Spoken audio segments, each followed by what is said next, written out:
항상 대한민국에 정확하고 빠른 소식을 알리기 위한 시스코크입니다. 구독과 좋아요는 영상 제작에 큰 힘이 됩니다.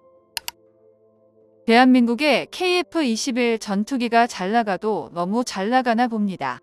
최근 중국의 거대 포털 사이트인 소호닷컴에서 웬일로 KF-21 전투기에 관해 우호적인 기사를 내보낸 것인데요. 해당 매체는 대한민국의 전투기 개발 속도는 정말 대단하며 지난 2022년 7월 초도 비행에 성공한 KF-21이 고작 10개월 만에 잠정 전투용 적합 판정까지 성공했다며 대한민국의 비약적인 발전이 놀랍다고 보도했습니다. 또 전 세계적으로 4.5세대 수준의 초음속 전투기를 개발할 여력이 있는 나라는 거의 없으며 대한민국이 상당히 특수한 경우라고 강조했습니다. 중국이 이렇게 호의적으로 기사를 보낸 것이 뭔가 수상했는데요. 과거부터 대한민국의 온갖 특집을 잡고 못 잡아먹어 안달인 중국이 이렇게 KF-21 전투기를 인정하고 심지어 대단하다고 칭찬하는 일이 없었기 때문인데요. 아니나 다를까 기사 후반부를 보면 완전 말도 안 되는 말들을 적어 놓았습니다. 기사를 한번 살펴보겠습니다. 소호닷컴에서는 KF-21 전투기는 여전히 불안한 프로젝트로 어려움을 겪고 있는데 KF-21의 엔진은 미국의 제너럴 일렉트릭, IRST와 EOTGP는 로키드 마틴, 비행 표시, 사격 통제 시스템은 영국, 에이사 레이더는 이스라엘에서 가져왔다. 이 모든 게 한국산이 하나도 없으며 모두 다른 나라의 부품을 통합해 만들었다. 앞에서는 KF-21 전투기를 칭찬하면서 뒤로 갈수록 중국 매체답게 말도 안 되는 소리를 하며 허위 사실을 유포하고 있는데요. 하나하나 반박해보자면 에이사 레이더는 전투기의 두뇌에 해당하는 핵심 기술로 미국이 기술 이전을 거부하자 가장 먼저 개발한 100% 국산 기술로 만든 우리의 레이더입니다. 개발 초기 단계에서 국내 언론을 통해 이스라엘과 협력 개발이라는 보도가 나간 적이 있긴 하지만 방위사업청에서는 곧 정정 보도를 통해 국산 기술로 만든다고 한 일을 가지고 꼬투리를 잡는 것 같은데요. 국산 에이사 레이더를 우리나라가 만든 게 아니라고 생각하는 나라가 전 세계에 딱 두 군데 있습니다. 바로 중국과 일본인데요. 일본에서도 항상 KF-21 전투기 관련 기사를 내면 꼭 마지막에 에이사 레이더는 이스라엘 기술력으로 만들었으며 우리나라는 다 차려진 밥상에 숟가락만 올렸다고 표현하고 있습니다. 중국 역시 일본의 반한 감정이 담긴 기사를 토대로 레이더 개발이 이스라엘을 주체로 했다는 게 정설로 굳어졌는데요. 중국과 일본에 이처럼 어이없는 인식이 생긴 배경에는 대한민국이 반도체 기술력의 집약체인 에이사 레이더를 개발할 수 있을 정도로 뛰어날 리 없다는 인식이 깔려있기 때문입니다. 사실 이스라엘은 그저 KF-21 전투기에 들어갈 에이사 레이더의 성능 검증을 위해 테스트만 의뢰했을 뿐이었는데요. 심지어 테스트 후 대한민국 에이사 레이더의 성능에 놀란 이스라엘이 오히려 역으로 공동 개발을 제안했을 정도로 레이더 성능이 전 세계 탑 클래스라는 걸 증명했습니다. 물론 대한민국은 이스라엘과 공동 개발을 진행한다면 추후 수출에 악영향을 미칠 것이라 판단해 거절한 상태죠. 항공전자 장비 강국인 이스라엘의 유일한 단점이 자국 전투기가 없기에 대한민국 KF-21 전투기가 더욱 매력적이게 보였을 것입니다. 그러니 중국의 주장이 더욱 어이없을 따름인데요. IRST와 EOTGP, 비행 표시, 사격 통제 시스템도 마찬가지인데요. IRST와 EOTGP는 미국 로키드 마틴의 장비를 기본 베이스로 사용해 한화 시스템이 새롭게 개발한 명백한 국산 장비입니다.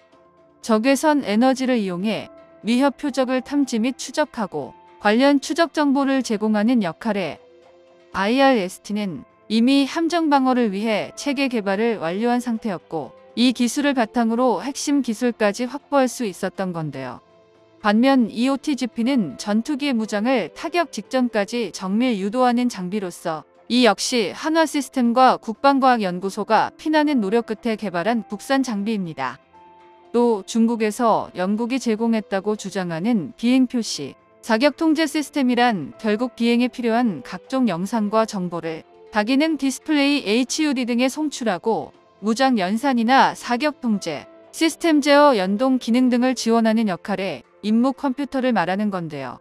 이건 역시 대한민국은 국산화에 성공했으며 심지어 카이는 임무 컴퓨터의 모든 역할을 통합하는 소프트웨어를 포함해 총 60여 개 품목을 모두 직접 개발해냈습니다. 중국의 기사에서 유일하게 맞은 게 바로 엔진인데 미국 제너럴 일렉트릭사의 F414 엔진을 사용했다는 것입니다. 항공기 엔진이라는 건 높은 기술력 수준과 막대한 자본은 물론이고 오랜 시간 축적한 생산 노하우가 필요한데요. 완벽한 설계도와 소재를 제공해줘도 블레이드 하나조차 만들 수 없는 게 항공기 엔진으로 과거 프랑스의 대표 전투기인 라파를 개발했을 당시 총 개발비가 66조가 투입되었지만 그중 엔진 자체 개발에만 무려 50조 원을 넘게 소모했습니다. 그렇지만 대한민국이 엔진을 무조건 미국산을 사용한다는 건 아닌데요. 현재 국방과학진흥연구소에서는 KF-21 전투기에 들어갈 1만 5천 파운드급 국산 터보팬 엔진 개발을 공식적으로 선언했습니다. 총 5조 원 이상 투입해 전투기 엔진을 개발하는데 개발 난이도로만 보자면 전투기나 잠수함 개발보다 훨씬 난이도 있는 버전이라고 할 수 있는데요. 시기상 KF-21 전투기 블록2 양산을 시작할 때쯤이면 국산 전투기의 엔진도 윤곽을 드러날 것입니다. 지금 당장은 아니어도 KF-21 전투기가 실전 배치 완료될 즈음이면 엔진 국산화까지 가능할 것이라는 게 국내 관계자들의 공통된 의견입니다. 대한민국은 지금까지 잘해온 것처럼 말도 안 되는 비난에 휘둘리지 않고 단계적인 성장을 거듭하면 그만인데요.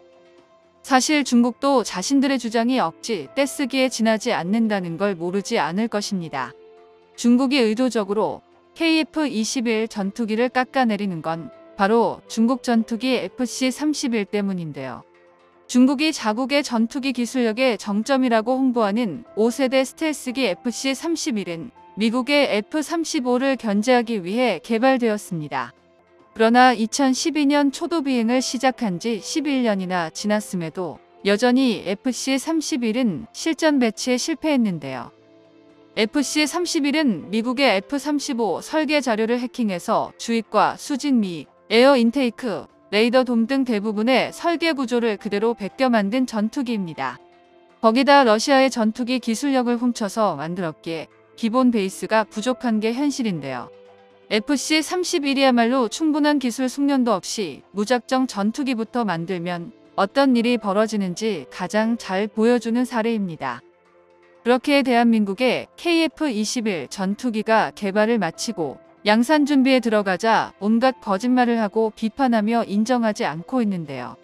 중국과는 다르게 대한민국 방사는 전 세계에서 러브콜을 받으며 승승장구하고 있으며 2026년 KF-21 전투기가 실전 배치된다면 중국은 더 이상 대한민국을 우습게 보지 못할 것입니다.